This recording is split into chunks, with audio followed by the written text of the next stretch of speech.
Did you know? Most spiritual attacks don't begin with darkness. They begin with permission, not the kind you speak out loud, but the kind you give, without realizing it. Right now, there are people praying every single day, asking God for protection, for peace, for breakthrough. But at the exact same time, they're leaving doors open, doors that invite in confusion, doors that invite in fear, doors that invite in spiritual attack. And the scariest part is this: you won't even feel the moment it happens, because these doors don't swing open with noise. They open silently. Today, we are exposing the 5 spiritual gates the enemy uses to enter your life. And listen carefully. Gate number 5 is the one almost no one talks about. It's subtle, it's common, and it's the reason many believers feel stuck for years. Stay with me, because by the end of this video, you won't just recognize these gates, you'll know how to shut them completely. The war you can't see. There is a war happening around you right now, not in the physical world, but in the spiritual one. And this war doesn't look like chaos. It looks like normal life. You wake up, you scroll, you talk, you think. But behind all of that, there is a battle for influence. Because the enemy doesn't need to destroy your life instantly. He only needs one thing: access. Why you don't notice it? If the enemy came with fear and fire, you would resist. But he doesn't. He comes quietly, through habits, through thoughts, through moments that feel completely harmless. And that's why so many people say, "I don't understand why I feel this way." Because they're not under attack, they're under influence. The concept of spiritual gates. A gate is not physical, it's spiritual.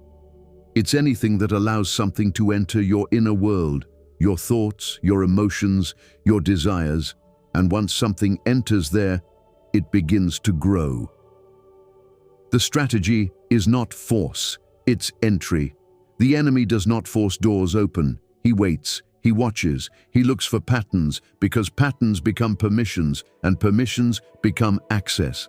The dangerous illusion: you think you're in control, because nothing dramatic is happening. But the enemy doesn't need drama, he needs consistency. Small entries, repeated over time, create deep influence. The first crack in the door. Every open gate begins the same way, with something small, a moment you ignored, a feeling you entertained, a habit you justified, and that's where everything begins. Building tension.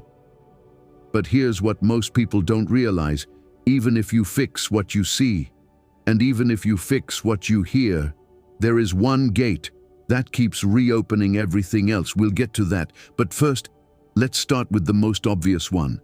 Gate 1, the eye gate. What you see is never neutral. Your eyes don't just observe, they absorb. Every image you consume leaves an imprint. The slow transformation. You don't change overnight. It happens gradually. What you see repeatedly becomes what you desire naturally. The normalization trap. At first it feels wrong, then it feels normal, and eventually it feels necessary. That's how the gate stays open. Signs your eye gate is open. You struggle to focus, your mind drifts easily, your desires feel misaligned, and prayer feels harder. Why this gate is powerful? Because it works silently. No warning, no alarm, just slow influence. How to close the eye gate. You don't just remove bad input, you replace it, because empty space will always be filled. But even if you guard your eyes perfectly, there is another gate that bypasses logic completely.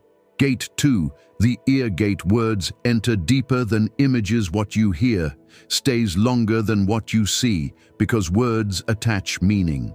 The power of voices. Not every voice deserves access to your mind. Some voices weaken you without you realizing it.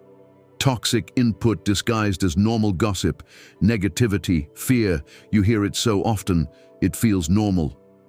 Signs your ear gate is open. You doubt more, you worry more, you feel heavier. The invisible programming words plant seeds, and seeds grow over time. How to close the ear gate. Guard your environment, because what surrounds you shapes you. But even if you fix your eyes, and even if you fix your ears, there is still a deeper battlefield, one you carry with you everywhere. Gate 3, the mind gate, the real war zone. Your mind is the battlefield, not your job, not your relationships, your thoughts. Not every thought is yours. Some thoughts arrive suddenly, uninvited, persistent. That's not random. How strongholds form a thought repeated becomes a belief. A belief repeated becomes your reality. Signs your mind gate is open: overthinking, anxiety, negative loops. Why this gate is hard to close? Because it feels like you. How to take control. You must interrupt the pattern, not agree with it, not entertain it, interrupt it. But even deeper than your thoughts is something more powerful and more dangerous. Gate 4, the heart gate, where emotions live.